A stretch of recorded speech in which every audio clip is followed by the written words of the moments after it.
US President Barack Obama and his Russian counterpart Vladimir Putin have clashed over how to resolve the Syrian crisis.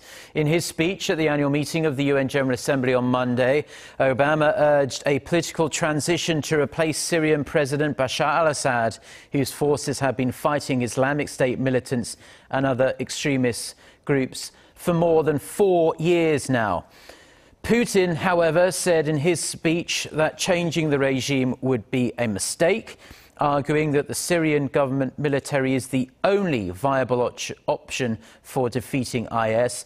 Their speeches came hours before the two leaders were to sit down face to face for the first time in nearly 1 year to discuss the situation amid escalating Russian military engagement in Syria.